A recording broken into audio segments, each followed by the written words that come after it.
Maternity benefit act के most important provisions मैं आपको शुरू में ही बता देता हूँ कि कहाँ कहाँ से एग्जाम में क्वेश्चन पूछे जा सकते हैं। तो पहला तो देखो स्कोप एंड एप्लीकेशन में ये दो चीज़ें इंपॉर्टेंट है, कहाँ कहाँ पे अप्लाई होता है, ठीक है।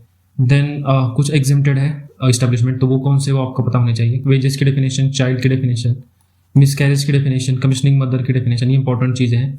फिर प्रोहिबिटेड एम्प्लॉयमेंट पीरियड कौन सा होता है, ये पोस्ट डिलीवरी बैन और लाइट वर्क रिक्वेस्ट के बारे में पता होना चाहिए, इंपॉर्टेंट चीज़ है। क्वालिफाइंग पीरियड, यहाँ पे 80 डेज का क्वालिफाइंग पीरियड ये क्या है, ये पता होना चाहिए। मोस्ट इंपॉर्टेंट देखो यहाँ पे ड्यूरेशन ऑफ लीव कितना, इस पे तो ऑलरेडी यूपीएससी ने क्वेश्चन पूछा है और ये इस पे अभी आ सकते हैं क्वेश्चन, ठीक है। तो स्पेशल लीव प्रोविजंस जो है, miscarriage, tubectomy, illness related to pregnancy, ठीक है, तो ये इस पे अभी आ सकते हैं, ये इंपॉर्टेंट चीज़ें हैं, ये आपको पता होना चाहिए। फिर देखो मेडिकल बोनस, नर्सिंग ब्रेक्स, इस पे ऑलरेडी क्वेश्चन आ चुके हैं, तो ये आपको पता होने चाहिए, इंपॉर्टेंट है।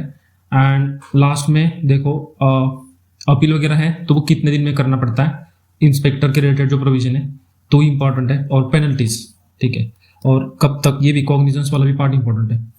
सो लास्ट में हमने रिवीजन भी किया है, तो ये एक बार आप वीडियो देख लेंगे तो आपका रिवीजन के साथ everything act will be clear, ठीक है। So let's start the video. तो पहला तो ये समझो कि मैटरनिटी बेनिफिट एक्ट जो है ये 1916 में लाया, लेकिन अभी रिसेंटली आई थिंक 2017 में यहाँ पे अमेंडमेंट लाया था, तो दैट्स वाई बिकम्स इंपॉर्टेंट। तो इसका मेन पर्पस क्या है कि मैंडेटरी फाइनेंशियल सपोर्ट देना एंड लीव, मैंडेटरी लीव देना to female employees during maternity and recovery, ठीक है। तो यहाँ पे देखो स्कोप एंड एप्लीकेशन देखो, तो एक्ट कहाँ कहाँ पे अप्लाई होता है, फैक्ट्रीज, माइंस एंड प्लांटेशंस, ये यहाँ इन सब जगह पे ये एक्ट अप्लाई होता है, including those belonging to government, ठीक है। तो ये इंपॉर्टेंट चीज है, फैक्ट्रीज, माइंस एंड प्लांटेशंस, ये तीनों जगह पे एक्ट अप्लाई होता है। हर कोई इस्टेब्लिशमेंट जहाँ पे persons are employed for exhibition of equestrian, acrobatic and other performance. तो इक्विस्टेरियन मतलब क्या होता है, वो जो सर्कस, हॉर्स शो जो होते हैं, तो ये सारे इस्टेब्लिशमेंट जो इससे रिलेटेड है, सर्कस है, ठीक है, तो यहाँ पर जो भी फीमेल एम्प्लॉयज काम कर रहे हैं तो वो सारे इस्टेब्लिशमेंट पे ये एक्ट अप्लाई होता है, ये भी इंपॉर्टेंट चीज है, इसको याद रखना। फिर एवरी शॉप या फिर every establishment in which 10 or more persons are employed or were employed during last 12 months, मतलब लास्ट के 12 महीने में हर कोई ऐसा शॉप या इस्टेब्लिशमेंट जहाँ पे 10 से ज़्यादा लोग काम कर रहे थे, वो शॉप एंड इस्टेब्लिशमेंट भी, ठीक है, वो उस पर भी मैटरनिटी बेनिफिट एक्ट अप्लाई होता है। तो ये स्कोप देखो काफ़ी वाइड स्कोप रखा है, ठीक है। अब स्टेट गवर्नमेंट अगर चाहे तो क्या कर सकता है, ये जो एप्लीकेशन है तो उसको एक्सटेंड कर सकता है, या फिर तो वो कैसे एक्सटेंड कर सकता है, उसको अप्रूवल लेना पड़ेगा सेंट्रल गवर्नमेंट से और 2 महीने की नोटिस।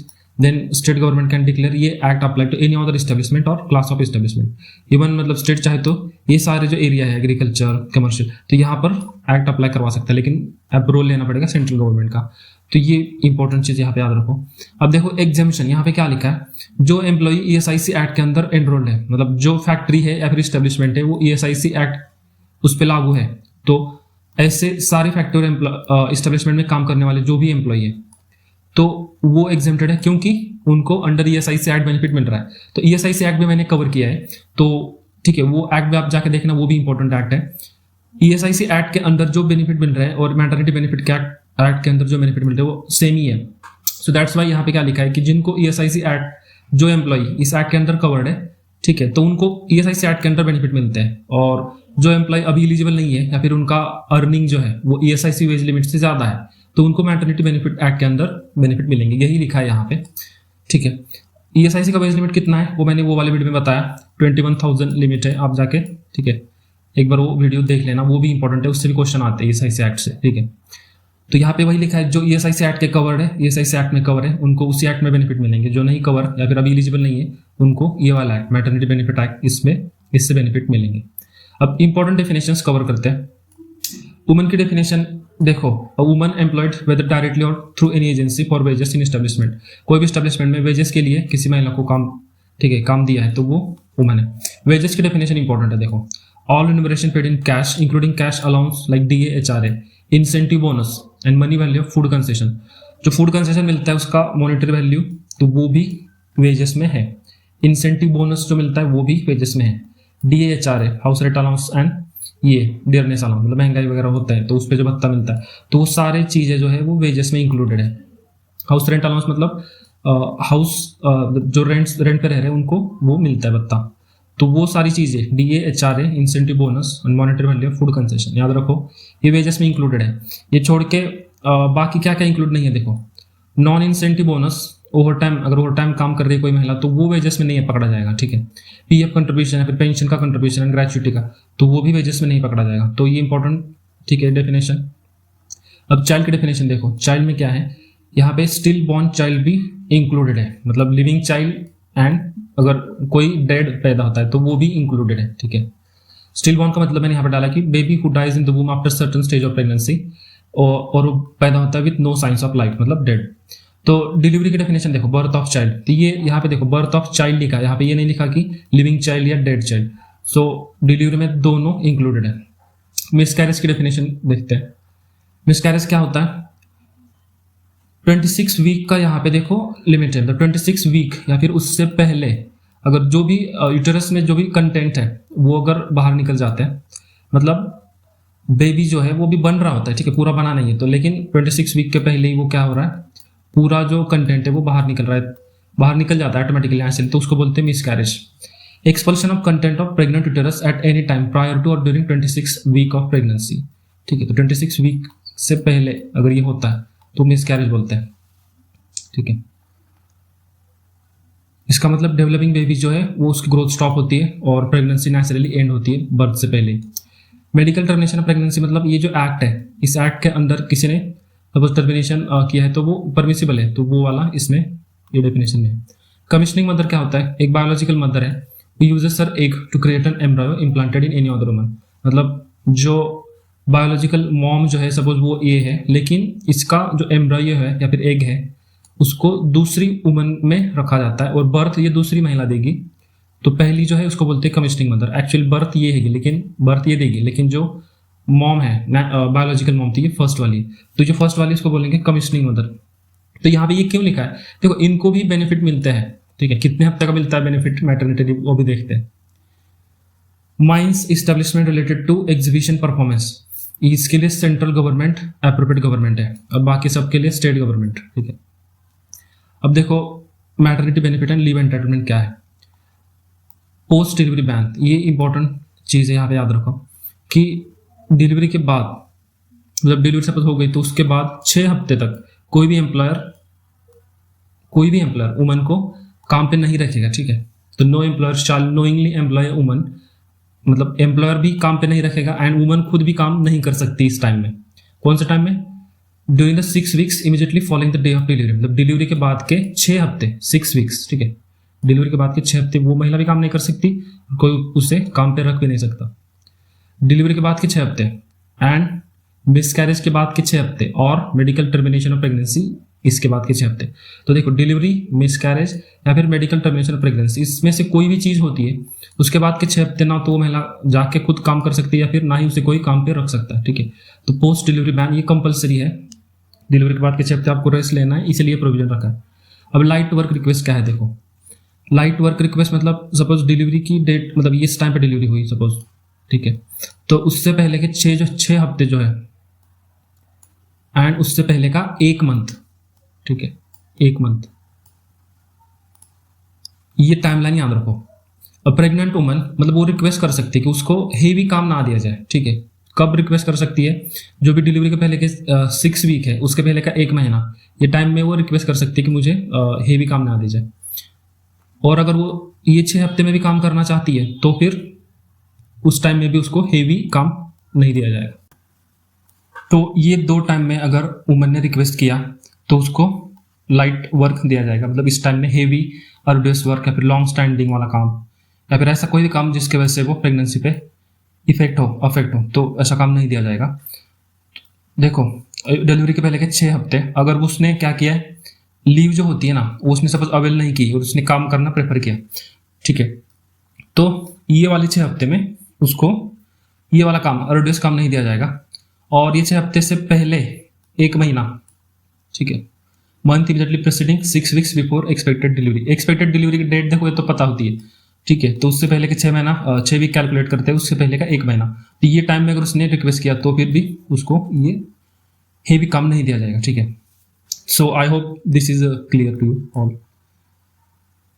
अब देखो right to maternity benefit, every woman is entitled to and employer जो है is liable for payment of maternity benefit, मतलब जिस टाइम के लिए भी वो अवेलेबल नहीं है काम पे, अब्सेंट है, तो वो टाइम का उसको बेनिफिट, जो भी वेजेस है अब कितने मिलना चाहिए वो अभी डिस्कस करते हैं, तो वो राइट है उसका, ठीक है।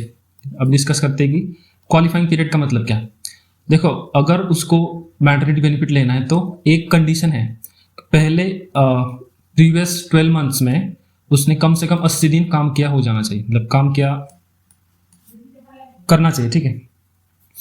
So woman is entitled to maternity benefit only if she has actually worked in establishment for a period of not less than 80 days. उसने एक्चुअली काम किया है कितना दिन, 80 दिन, 80 डेज, 80 दिन से कम नहीं होना चाहिए काम, ठीक है, तभी वो एलिजिबल है ये मैटरनिटी बेनिफिट के लिए, अदरवाइज उसको मैटरनिटी बेनिफिट नहीं मिलेगा, ठीक है। अब ये 80 दिन कैसे कैलकुलेट करता है, ये देखो, ये कैलकुलेशन में वो भी डे कैलकुलेट करते हैं जो ले ऑफ वाले डेज हैं, या फिर वो सारे डेज जहाँ पे हॉलीडे है विथ वेजेस, तो वो भी कैलकुलेट होते हैं। अब ले ऑफ का मतलब क्या है, employer temporarily had no work but she remain employed, मतलब जो एम्प्लॉयर है, सपोज कोई कंपनी, उसके पास कोई काम नहीं है, फैक्ट्री है सपोज, तो सपोज 2 दिन के लिए कोई काम नहीं है, तो जो 2 दिन के लिए एम्प्लॉयर बोलेगा, मतलब सबको ले ऑफ कर देगा, तो ये काम पे तो नहीं जाएंगे, बट ये स्टिल एम्प्लॉयड है वहां पे, काम एम्प्लॉयर के पास नहीं है, इसलिए 2 दिन उसने सबको ले ऑफ किया, तो वो 2 दिन भी पकड़े जाएंगे 80 दिन के कैलकुलेशन में। और सपोज उसको 6 दिन का हॉलीडे मिला, ठीक है, पेड हॉलीडे जो होते संडे, ठीक है, तो वो भी 80 दिन में कैलकुलेट होंगे, ठीक है। तो यहाँ पे एग्जांपल देखो, वही एग्जांपल है कि एक्चुअली उसने 72 डेज काम किया, 6 दिन उसके हॉलीडे थे, पेड हॉलीडे, और 2 दिन काम नहीं था कंपनी के पास, इसलिए कंपनी ने सबको ले ऑफ कर दिया, तो वो 2 दिन भी कैलकुलेट होंगे, तो टोटल हो गए 80, तो 80 की जो यहाँ पे जो क्राइटेरिया है वो मीट हो गया, so that woman is qualified for maternity benefit, उसको मैटरनिटी बेनिफिट मिलेगा, ठीक है। सो आई होप कि ये क्वालिफाइंग पीरियड आपको समझ में आ गया होगा।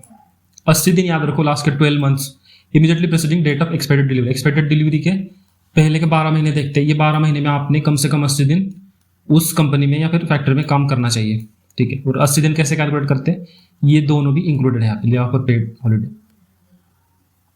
देखो न्यूमेरिकल ऐसे पता नहीं आ सकते, जैसे ESIC वाला जो क्वेश्चन था PYQ, उसमें पूछा था कि कंट्रीब्यूशन निकालो, मतलब एम्प्लॉय का कितना है, एम्प्लॉयर का कितना है, तो वैसे भी ऐसे कुछ करके क्वेश्चन दिया, तो आई होप आप ये सब जो डेज दिए हैं तो वो भी कैलकुलेट करके आप बता सकते हो कि एलिजिबल है या नहीं। अब नेक्स्ट देखो, कितना, मैंने यहाँ पे बोला था कि मैटरनिटी बेनिफिट मिलेगा, लेकिन कितना मिलेगा, ठीक है, तो वो रेट ऑफ पेमेंट यहाँ पे देखो, वो कैसे पे होता है, at the rate of average daily ways for period of actual absence, मतलब जिस टाइम से उसने लीव लिया है उसको मिलता है, कितना मिलता है, एवरेज डेली वेज लास्ट के 3 महीने का कैलकुलेट करते हैं, immediately preceding the date of absence, suppose ये डेट से वो एब्सेंट है, तो उसके पहले के 3 महीने, ठीक है, पहले के 3 महीने का एवरेज डेली वेज निकालेंगे, और वो सेम रेट से उसको, ठीक है, बेनिफिट मिलता है, पैसे मिलते हैं। और लिखा है यहाँ पे, और minimum rate fixed under minimum wages act, minimum wages act में जो मिनिमम वेज लिखा है, तो उसका वेज ये वाला सपोज कम है, ठीक है, या फिर 10 rupees whichever is higher, तो ये एक्ट देखो बहुत पुराना है, दैट्स वाई यहाँ पे 10 रुपये लिखा है, बट आप याद रखना है तो ये याद रखो कि डेट ऑफ एब्सेंस जो है उससे पहले के 3 महीने उसका एवरेज डेली वेज निकालेंगे और उस रेट से उसको पेमेंट मिलेगा, या फिर जो भी मिनिमम वेज है अंडर मिनिमम वेजेस एक्ट वो मिलेगा, ठीक है, जो हाई है वो मिलेगा, ठीक है, अगर ये वाला कम है तो मिनिमम वेज वाला मिलेगा, ठीक है। तो I hope this is clear to you. अब ड्यूरेशन ऑफ लीव देखो, ये भी इंपॉर्टेंट है, यहाँ पे ऑलरेडी क्वेश्चन आ चुके हैं, कोई एक महिला है, उसके ऑलरेडी 2 चिल्ड्रन है, सपोज 2 या ज्यादा चिल्ड्रन उसके सर्वाइव है, तो उसको 12 हफ्ते की पेड लीव मिलते हैं, ठीक है, और फर्स्ट चाइल्ड है या फिर उसका सेकंड चाइल्ड है, तो फर्स्ट 2 चाइल्ड के लिए उसको 26 वीक्स का मैटरनिटी बेनिफिट मिलता है, मतलब 26 वीक्स के वेजेस उसको मिलेंगे। और कोई लीगली अडॉप्शन कर रहा है, ठीक है, और या फिर कमिश्निंग मदर है, तो उस केस में उसको वहां पर भी 12 वीक्स का है, तो कितने हफ्ते का बेनिफिट मिलता है ये लिखा है। अब देखो डिलीवरी जो एक्सपेक्टेड डेट होती है ना, तो एक्सपेक्टेड डेट से पहले भी आप लीव ले सकते हो, तो वो कितना ले सकते हो वो यहाँ पे लिखा है, प्री डिलीवरी का लिमिट, अगर फर्स्ट या सेकंड चाइल्ड है तो उस केस में नॉट मोर देन 8 वीक्स, मतलब मैक्स टू मैक्स 8 हफ्ते तक, मैक्स टू मैक्स मतलब डिलीवरी से पहले के 8 हफ्ते आप ले सकते हो छुट्टी, और उसका आपको पैसे मिलेंगे, ठीक है, मैटरनिटी बेनिफिट मिलेगा। और ऑलरेडी आपके 2 या फिर 2 से ज्यादा चिल्ड्रन है, तो उस केस में 6 हफ्ते मैक्स टू मैक्स 6 हफ्ते डिलीवरी से पहले के, ठीक है, तो 6 हफ्ते छुट्टी ले सकते हो, और बाकी जो बचा है 26 वीक्स का मिलता है ना, सपोज ये वाले केस में उसने डिलीवरी से पहले 8 हफ्ते छुट्टी ली, तो बाकी जो भी हफ्ते बचे वो डिलीवरी के बाद वो लेगी, ठीक है। और 2 से ज़्यादा चिल्ड्रन है तो डिलीवरी से पहले के उसको 6 हफ्ते मिलेंगे छुट्टी मैक्स टू मैक्स, और बाकी जो भी बच्चे हैं 20 हफ्ते वो डिलीवरी के बाद, सॉरी 20 नहीं 6 हफ्ते, क्योंकि टोटल 12 वीक्स मिलेंगे ना छुट्टी। तो डिलीवरी से पहले के 6 हफ्ते, तो डिलीवरी के बाद के 6 हफ्ते हो गए 12, ठीक है। तो अगर 2 या 2 से ज़्यादा चाइल्ड है तो टोटल 12 वीक का मिलेगा, डिलीवरी से पहले का 6 वीक का मैक्स टू मैक्स ले सकते हो। और यहाँ पे तो डिलीवरी होती नहीं, तो यहाँ पे ये अप्लाई ही नहीं है, ठीक है। बट टोटल इनको 12 हफ्ते का बेनिफिट मिलता है, ये याद रखो। सो आई होप ये आपको क्लियर हो गया होगा तीनों चीजें। अब स्पेशल लीव प्रोविजन देखते हैं। मिस कैरेज के केस में या फिर मेडिकल टर्मिनेशन के केस में क्या होता है, महिला को 6 हफ्ते का पेड लीव मिलता है फॉलोइंग द मिसकैरेज और मेडिकल टर्मिनेशन, लेकिन उसके लिए उनको प्रूफ देना होगा कि मिसकैरेज हुआ या फिर मेडिकल टर्मिनेशन हुआ, तो उसके बाद उनको 6 हफ्ते का बेनिफिट मिलता है at maternity benefit rate. Next देखो ट्यूबेक्टोमी ऑपरेशन, ये क्या है, ये एक फीमेल स्टेरिलाइजेशन ऑपरेशन, जैसे मेल स्टेरिलाइजेशन ऑपरेशन होता है, ठीक है, तो वैसे ही फीमेल स्टेरिलाइजेशन ऑपरेशन है। इससे वो क्या होता है, महिला बाद में बर्थ नहीं कर सकती, बर्थ नहीं दे सकती बेबी को, तो ये फीमेल स्टेरिलाइजेशन ऑपरेशन है। तो ये अगर ऑपरेशन होता है, ठीक है, महिला का, तो उस केस में उसको लीव मिलती है विथ वेजेस सेम रेट पे, मैटरनिटी बेनिफिट रेट पे, कितना टाइम के लिए, 42 वीक्स इमीडिएटली फॉलोइंग ऑपरेशन। उसके लिए प्रूफ देंगे, उसके बाद 2 हफ्ते की उनको पेड लीव मिलेगी, ठीक है। तो ये ट्यूबेक्टोमी ऑपरेशन याद रखो, ऑपरेशन के बाद के 2 हफ्ते प्रूफ देने के बाद उनको 2 हफ्ते पेड लीव मिलते हैं, और मिसकैरेज के केस में 6 हफ्ते मिलती है, ठीक है। अब प्रेगनेंसी या फिर डिलीवरी से रिलेटेड कोई बीमारी सपोज हो जाती है, इलनेस रिलेटेड टू प्रेगनेंसी, तो उस केस में उनको एडिशनल मैक्स टू मैक्स 1 महीना लीव मिलता है विथ वेजेस, ठीक है। कोई भी बीमारी हो रिलेटेड टू प्रेगनेंसी, ठीक है, या फिर डिलीवरी, मिसकैरेज, मेडिकल टर्मिनेशन, या फिर ये ऑपरेशन ट्यूबेक्टोमी, तो कोई भी बीमारी होती है तो ऑलरेडी जो बेनिफिट है वो तो मिल ही रहा है, ठीक है। उसके साथ साथ एडिशनल 1 महीना मैक्स टू मैक्स 1 महीना मिलेगा, क्योंकि ये इलनेस है ना, इसीलिए यहाँ पे एडिशनल लिखा है, ठीक है। जो बेनिफिट मिल रहा है उसके अलावा एक्स्ट्रा का 1 महीना विथ वेजेस मिलेगा सेम रेट पे at maternity benefit rate. Maternity benefit rate मतलब वही एवरेज वेज लास्ट के 3 महीने के, ठीक है, जो भी उसकी सैलरी है उसका 100%, ठीक है। सपोज सैलरी डेली की सैलरी सपोज 800 रुपये है, तो सेम रेट से उसको बेनिफिट मिलेगा, ठीक है, सेम ही मिलेगा 800 रुपये, ठीक है, मतलब 100% ऑफ वेजेस मिलता है। तो ये आई होप क्लियर होगा कि इलनेस के बाद एडिशनल मिलता है 1 महीना। अब वर्क फ्रॉम होम, ये क्या है, यहाँ पे देखो अगर काम महिला का ऐसा है कि वो होम से भी हो सकता है, तो employer may allow woman to work from home after availing maternity benefit for period and conditions mutually agreed upon. तो वो एम्प्लॉयर और वो महिला वो म्यूचुअली डिसाइड करेंगे कि कितने टाइम तक वर्क फ्रॉम होम करना है, क्या कंडीशंस है। तो एम्प्लॉयर अलाउ कर सकता है और नहीं भी कर सकता, क्योंकि मे अलाउ लिखा है, कंपल्सरी ऐसा नहीं है, क्योंकि नेचर भी वैसा होना चाहिए ना काम का, ठीक है, इसलिए ये लिखा है। तो वर्क फ्रॉम होम की प्रोविजन याद रखो कि एम्प्लॉयर अलाउ कर सकता है अगर नेचर परमिट करता है। कितना दिन, क्या कंडीशन है, वो सब एक्ट में मेंशन नहीं किया, वो म्यूचुअली डिसाइड करेंगे एम्प्लॉय और फीमेल जो भी है। अब डिलीवरी के दौरान सपोज डेथ होती है तो उस केस में बेनिफिट मिलेंगे, कब तक मिलेंगे वो लिखा है इस प्रोविजन में।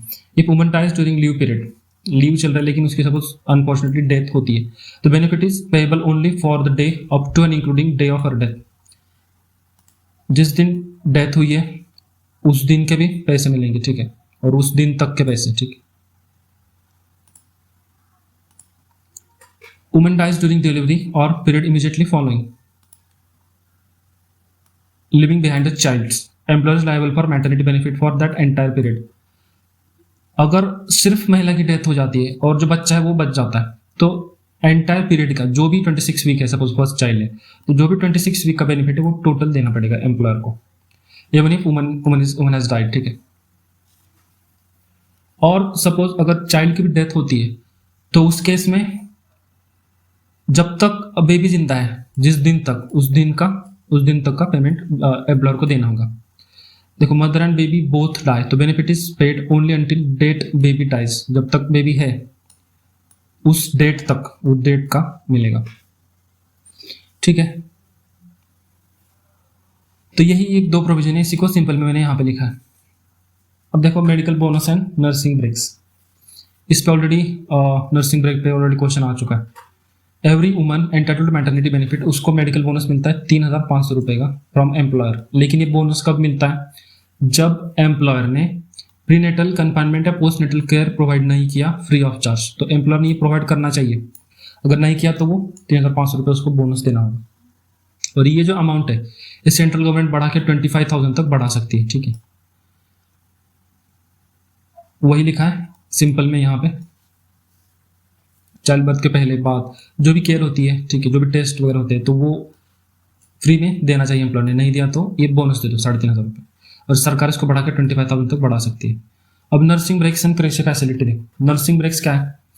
नर्सिंग ब्रेक मतलब चाइल्ड को नर्स करने के लिए, ठीक है, वो दिए जाते हैं। कितने दिए जाते हैं? 2 नर्सिंग ब्रेक्स दिए जाते हैं in addition to standard rest interval. मतलब स्टैंडर्ड रेस्ट इंटरवल सपोज 2 मिल रहे हैं, एक सपोज नाश्ते का, एक खाने का, ऐसे 2 रेस्ट इंटरवल है। तो ये इन एडिशन टू मतलब ये छोड़ के एक्स्ट्रा 2 आपको देने हैं, ठीक है। और कब तक देने ये बेनिफिट? जब तक बच्चा 15 महीने का नहीं हो जाता, ठीक, until child attains 15 months of age, तब तक आपको 2 नर्सिंग ब्रेक देने ही है extra in addition to rest interval. So आप ये क्लियर है। अब क्रेचे फैसिलिटी देखो, हर एक एस्टेब्लिशमेंट जहाँ पे 50 या 50 से ज़्यादा एम्प्लॉय काम कर रहे हैं उन पे ये कंपल्सन है, उनको एक क्रेचे फैसिलिटी प्रोवाइड करनी ही पड़ेगी, ठीक है, with in a prescribed distance. ठीक है, क्रेचे फैसिलिटी मतलब क्या होता है? यहाँ पे बच्चों को रखा जाता है, ठीक है, उनकी केयर वगैरह होती है, ठीक है। तो महिला काम कर रही है तो वो बच्चा घर पे छोड़ के ऐसे नहीं जा सकती ना, सपोज अगर तो ऐसा कैसे? तो वो बच्चे को लेके जाओ काम पे, क्रेचे फैसिलिटी वहाँ पे उसको रखो, ठीक है। तो ये क्रेचे फैसिलिटी कहाँ होती है? जहाँ पे 50 से ज़्यादा एम्प्लॉय है वहाँ पे वो सारे एम्प्लॉयर को ये फैसिलिटी देनी पड़ेगी। और उसके अलावा employer must allow woman 4 visits a day to the creche, मतलब ये फैसिलिटी में दिन में 4 विजिट्स अलाउ करो, ठीक है, 4 visits a day to the creche which includes regular rest interval. मतलब यहाँ पे देखो इंक्लूड लिखा है, ठीक है, यहाँ पे इंक्लूड लिखा है, ये इंपॉर्टेंट है। मतलब रेगुलर रेस्ट इंटरवल सपोज उसके 2 है, मैंने अभी एग्जांपल दिया, सपोज ये चाय पानी का और एक खाने का, सपोज एक ब्रेक है, तो ये 2 ऑलरेडी हो गए उसके, तो अब एक्स्ट्रा उसको 2 मिलेंगे, ठीक है। तो 2 और 2 4 हो गए, ये 4 में इंक्लूडेड है रेगुलर रेस्ट इंटरवल और एक्स्ट्रा के 2, समझे। तो 4 विजिट्स अ डे देने होंगे, इसमें क्या इंक्लूड है? रेगुलर रेस्ट इंटरवल इंक्लूडेड है। सो यहाँ पे देखो in addition to regular rest interval है 2 नर्सिंग ब्रेक, यहाँ पे 4 विजिट्स में 2 रेस्ट इंटरवल इंक्लूडेड है। तो ठीक है, I hope this is clear to you. अब देखो dismissal and protection of service, इसमें क्या है? एम्प्लॉयर जो है ना वो महिला को डिसमिस नहीं कर सकता ड्यूरिंग हर अब्सेंस, मतलब जब वो लीव पे है उस टाइम पे उसको हटा नहीं सकता, डिसमिस नहीं कर सकता, ठीक है, वो लिखा है। लेकिन एक्सेप्शन भी है। क्या एक्सेप्शन है? ग्रॉस मिसकंडक्ट वाला एक्सेप्शन है। देखो, डिस्चार्ज और dismissal during pregnancy does not deprive her of maternity benefit और बोनस। मतलब डिस्चार्ज और डिसमिसल भी हुआ तो उसको मैटरनिटी बेनिफिट फिर भी मिलेंगे, लेकिन वो बेनिफिट जो है उसको नहीं मिलेंगे। कब नहीं मिलेंगे? Unless the dismissal is for prescribed gross misconduct, मतलब उस महिला ने कोई तो ग्रॉस मिसकंडक्ट किया है तो उस केस में मैटरनिटी बेनिफिट उसको नहीं मिलेंगे, ठीक है। तो ऐसे ग्रॉस मिसकंडक्ट के केस में एम्प्लॉयर रिटर्न ऑर्डर, ठीक है, रिटर्न ऑर्डर निकालेगा और उसमें वो डिप्राइव कर सकता है वुमन को ऑफर बेनिफिट और बोनस, या फिर दोनों, ठीक है। तो ये हो गया। अब देखो अपील, सपोज वुमन जो है उसको लगा कि मेरे साथ गलत हुआ है तो वो अपील कर सकती है वो डिसीजन को to prescribed authority within 60 days of the order. मतलब ऑर्डर ये जब से निकाला है एम्प्लॉयर ने और जब से उसको मिला है तो उस दिन के बाद 60 दिन के बाद, ठीक है, जब से मिला है उसके बाद 60 डेज है, ठीक है। तो उस 60 डेज में अपील कर सकती है टू प्रिस्क्राइब्ड अथॉरिटी, और जो अथॉरिटी का डिसीजन होगा वो फाइनल होगा। सो आई होप ये क्लियर है कि ग्रॉस मिसकंडक्ट के केस में मेडिकल बेनिफिट एम्प्लॉयर मना कर सकता है, और महिला को लगे कि गलत हुआ है तो वो 60 डेज के अंदर अपील कर सकती है, ठीक है। नो डिडक्शन फॉर वेजेस में क्या लिखा है? जस्ट बिकॉज महिला काम नहीं कर रही है, फिर लाइट वर्क कर रही है, तो इसका मतलब यह नहीं कि उसका वेजेस में से कुछ सैलरी कट करा जाए, या फिर नर्सिंग ब्रेक उसको मिल रहे तो उसका सैलरी कट करा जाए। तो वही लिखा है यहाँ पे। Four feature, if woman works in any establishment, ठीक है। देखो यहाँ पे क्या लिखा है, सपोज महिला एक जगह पे काम कर रही है और अब उसने सपोज छुट्टी ले ली 26 वीक की, और ये 26 वीक्स में वो जाके दूसरे जगह पे काम कर रही है, मतलब पहले वाले से भी उसको फुल सैलरी आ रही है और दूसरे जहाँ पे काम कर रही है वहां पर भी वो सैलरी ले रही है, तो ये गलत है। इस केस में वो सारा क्लेम उसका फोरफिट हो जाएगा, मतलब जब्त हो जाएगा, ठीक है, उसका जो क्लेम है टू मैटरनिटी बेनिफिट, वो जितने भी टाइम दूसरे एम्प्लॉयर के यहाँ काम कर रही है तो उतने टाइम का उसको बेनिफिट नहीं मिलेगा। तो वही लिखा है यहाँ पे। सिंपल सी बात है कि एक टाइम पे दो जगह पे काम नहीं करना है, यहाँ पे भी बेनिफिट ले रहे हो और वहाँ पे भी सैलरी ले रहे हो, ये नहीं है, ये अलाउ नहीं है। तो उस केस में आपका क्लेम फॉरफिट हो सकता है। अब देखो इंस्पेक्टर का क्या है, यहाँ पे गवर्नमेंट अप्रोप्रिएट गवर्नमेंट अपॉइंट करता है इंस्पेक्टर को और वो पब्लिक सर्वेंट होता है। ये इसका पावर क्या है, किसी भी प्रीमाइसेस में जाओ, रीजनेबल टाइम में जाओ और रजिस्टर रिकॉर्ड जो भी है नोटिस उसका एग्जामिन करो, ठीक है। देन डायरेक्टिंग पेमेंट्स, यहाँ पे क्या लिखा है, woman claiming improperly withheld maternity benefit और अलेजिंग रॉन्गफुल डिस्चार्ज, मतलब महिला को लगा कि उसको गलत तरीके से निकाला गया है या फिर उसका मैटरनिटी बेनिफिट गलत तरीके से विथहेल्ड किए हैं, दिए नहीं उसको, तो प्रॉपर कंप्लेंट फाइल कर सकती है टू इंस्पेक्टर, ये जो अपॉइंट किया है गवर्नमेंट ने उसको। एंड इंस्पेक्टर क्या करेगा, फिर इंक्वायरी करेगा और इंस्पेक्टर के पास ये पावर है कि वो डायरेक्ट कर सकता है एम्प्लॉयर को कि इसका पेमेंट कर दो, या फिर ऑर्डर पास कर सकता है जो भी उसको सही लगे वो रिगार्डिंग डिस्चार्ज ऑफ डिसमिसल, तो वो है। फिर रिकवरी, जो भी अमाउंट पेएबल है अंडर द इंस्पेक्टर डायरेक्शन, यहाँ पे जो भी उसने डायरेक्शन किया है तो जो भी अमाउंट पेएबल है वो रिकवर, ठीक है, वो रिकवरेबल है। कौन रिकवर करता है, कलेक्टर, डिस्ट्रिक्ट कलेक्टर जो है। कैसे करेगा, as an arrear of land revenue, ठीक है। और सपोज इंस्पेक्टर ने जो डिसीजन लिया है, सपोज वो एम्प्लॉयर को लगा कि गलत है, तो जो एम्प्लॉयर है वो अपील कर सकता है इंस्पेक्टर के डिसीजन को टू प्रिस्क्राइब अथॉरिटी, इसके पास 30 दिन है। तो यहाँ पे देखो फर्क देखो, वुमन के पास अप्लाई करने के लिए 60 डेज है, लेकिन जो एम्प्लॉयर है, एम्प्लॉयर के पास 30 डेज है। तो ये फर्क समझो, ठीक है।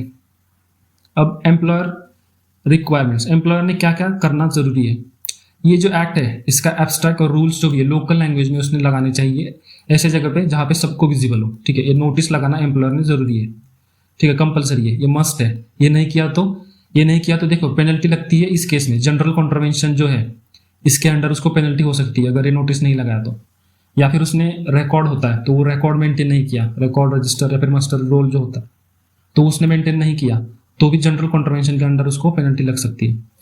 अब जो बेनिफिट है महिला के, तो उसको बतानी चाहिए महिला को कि आपको ये बेनिफिट है under this act at the time of initial, मतलब इनिशियल अपॉइंटमेंट के टाइम पे उसने बताना जरूरी है कि आपके ये बेनिफिट है। नहीं बताया तो सेम जनरल कॉन्ट्रवेंशन के अंडर उसको बेनिफिट ये होगा, पेनल्टी होगी। अब पेनल्टी देखो क्या है, तो पहले यही देख लेते जनरल कॉन्ट्रवेंशन में क्या होता है। देखो 1 साल तक की जेल या फिर 500 रुपए तक का फाइन या फिर दोनों। और अगर फाइन रिलेटेड है टू मैटरनिटी बेनिफिट तो कोर्ट उसको रिकवर कर सकता है, ठीक है, फाइन की तरह, और उसको महिला को दे सकता है। तो 1 साल 500 रुपए या फिर दोनों।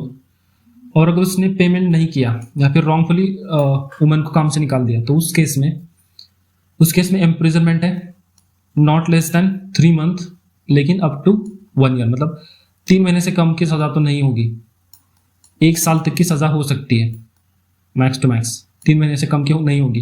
एंड इसके अलावा मतलब सजा भी होगी एंड फाइन होगा not less than 2000 rupees and up to 5000 rupees, ठीक है। तो ये इंपॉर्टेंट है।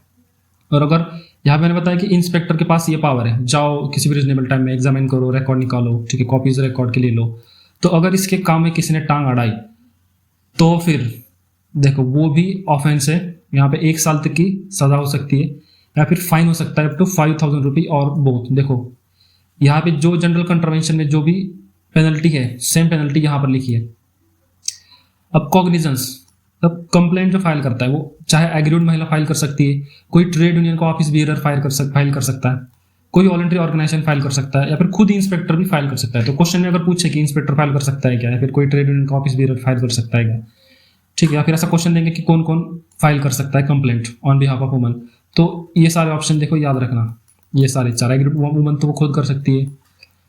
तो complaint must be filed with in 1 year of alleged offence. तो ये बहुत इंपॉर्टेंट है, फैक्ट है, इस पे क्वेश्चन आ सकता है कि जब से ऑफेंस हुआ है उसके बाद का 1 साल आपको मिलेगा, 1 साल के अंदर आपको कंप्लेंट फाइल करनी है। अब ट्रायल देखो, no court inferior to that of metropolitan magistrate और magistrate of first class shall try offence, मतलब ये कोर्ट से नीचे वाले कोर्ट पे नहीं, यहाँ पे जाके फाइल करो। अब मिसलेनियस प्रोविजन वगैरह यहाँ पे लिखिए, दैट्स नॉट इंपॉर्टेंट, ये दोनों एक्ट रिपील किए, माइन मैटरनिटी वाला, बॉम्बे मैटरनिटी वाला। अब रिवीजन देखो, रिवीजन करते हैं। अब देखो मिसकैरेज और मेडिकल टर्मिनेशन, इस केस में कितने हफ्ते की लीव मिलती है, 6 हफ्ते की मिलती है। ट्यूबिक्टोमी ऑपरेशन के केस में 2 हफ्ते की मिलती है। इलनेस अगर है related to benefit maternity, illness अगर है रिलेटेड टू प्रेगनेंसी या फिर डिलीवरी मिसकैरेज तो एडिशनल 1 महीना मिलेगा पेड लीव, ठीक है। वर्क फ्रॉम होम हो सकता है, अलाउ कर सकता है अगर काम का नेचर वैसा है तो। और नर्सिंग ब्रेक और कैश फैसिलिटी में फ़र्क समझो। यहाँ पे 2 एक्स्ट्रा ब्रेक मिलते हैं during working hours in addition to normal rest interval. लेकिन कब तक मिलेंगे नर्सिंग ब्रेक? जब तक बच्चा 15 महीने का नहीं हो जाता तब तक, ठीक है। ये किसको मिलते हैं? वो महिला जो काम पे वापस आई आफ्टर डिलीवरी। और ये कैसे फैसिलिटी क्या है? जहाँ पे 50 से ज़्यादा एम्प्लॉय काम कर रही है वहाँ पे इनको एम्प्लॉयर को देनी पड़ेगी फैसिलिटी, चाइल्ड केयर के लिए है। और वुमन वहाँ पे विजिट कर सकती है 4 टाइम्स डे। और ये 4 टाइम कैसे 4 टाइम? यहाँ पे रेगुलर रेस्ट इंटरवल इंक्लूडेड है उसमें। सो आई होप आपको ये एक्ट एकदम क्लियर तरीके से समझ में आ गया, हमने रिविजन भी किया है। सो अगर आपको ये वीडियो पसंद आया तो you can like the video, you can share to your friends जो भी प्रिपरेशन कर रहे हैं, ठीक है। एंड सब्सक्राइब करना मत भूलना, that's very important for me. So I am making videos for you, ठीक है। तो सब्सक्राइब कर लो एंड थैंक यू।